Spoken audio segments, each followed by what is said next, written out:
તે બંને યુવાનો ચા પીવા ગયા હતા અને તે જ દરમિયાન ત્યાં સામે બેઠેલા લુખ્ખાઓના સાથે તેમને બોલાચાલી થાય છે, મામલો બીચકે છે અને આ લુખ્ખાઓ તેમના પાસે રહેલા હથિયાર છે તેના વડે આ બંને યુવકો છે તેમના પર તૂટી પડે છે અને બંને યુવકો મોતને ભેટે છે અને આ મામલે પોલીસે હવે બે આરોપીઓ છે તેને ઉઠાવ્યા છે। વિગતવાર વાત કરવી છે ક્યાંનો છે મામલો તેની। વૈષ્ણવજન તો તેને કહીએ જે પીડ પરાઈ જાનાને રે।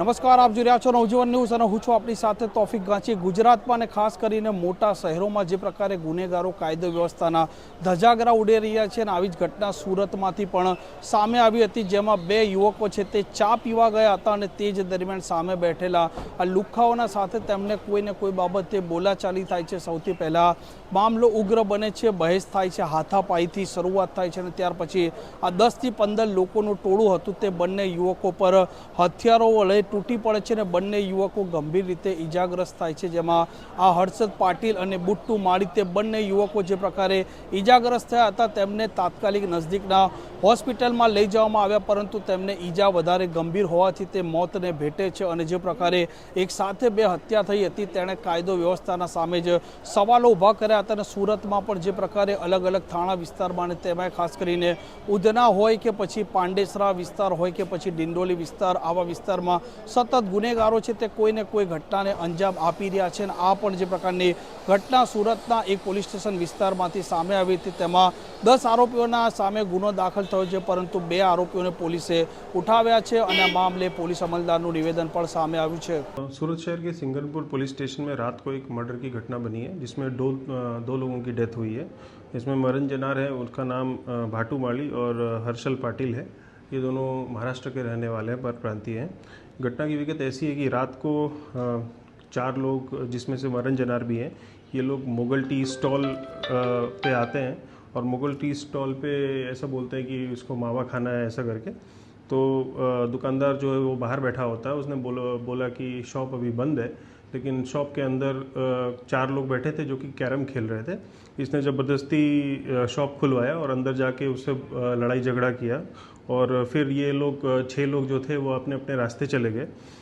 जो अंदर शॉप के अंदर बैठ के जो कैरम खेल रहे थे वो यहाँ के लोकल थे, सिंगरपुर के ही थे, और बाकी जो ये लोग थे ये कतारगाम और लिम्बायत से आए हुए थे।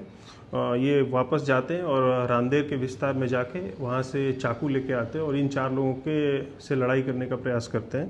फिर इन 6 लोगों के बीच में लड़ाई होती है और इन 6 लोगों की लड़ाई के बीच में जो आरोपी जो था, जो फरियाद इसमें मरण जनार है, ये मरण जनार चाकू लेके आता है मारने के लिए और इसको खुद ही इसको चाकू लग जाती है और इसकी डेथ हो जाती है। दूसरा जो आदमी है उसकी भी सारवार के दौरान डेथ होती है। टोटल 2 लोगों की मरने की खबर है। तुरंत ही सिंगरपुर पुलिस स्टेशन की डी स्टाफ और रात में जो PSI थे वो भी जगह पे पहुंचे और रातों रात दो आरोपी थे इसमें, उन दोनों आरोपी को अरेस्ट कर लिया गया है और इसमें टोटल 4 आरोपी हैं। बाकी 2 आरोपी की शोधखोल चालू है। क्राइम ब्रांच की टीम और लोकल डी स्टाफ और LCB की टीम इसमें लगी हुई है और जल्दी से जल्दी हम बाकी 2 आरोपी को भी लेके आएंगे। इसमें मर्डर का ऑफेंस हमने BNS की धारा 103(1) के तहत इसमें फरियाद दाखिल किया है और आगे कार्रवाई हम कर रहे हैं। सर, आरोपी और मर्डर का कोई गुना इतिहास? जो इसमें मरण जनार है, मरण जनार के ऊपर तड़ीपार का प्रपोजल अभी ऑलरेडी रखा हुआ है और इसके ऊपर पहले भी मारामारी के जैसे ऑफेंसेस इसके ऊपर ऑलरेडी दाखिल है।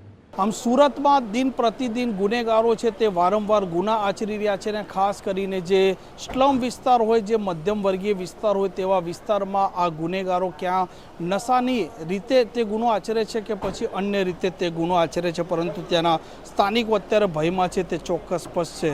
આ પ્રકારની ક્રાઇમ સ્ટોરી માટે નવજીવન ન્યૂઝ ડિયા ચેનલ સાથે જોડાયેલા રહો। તોફિક ગાંચી, ગાંધીનગર।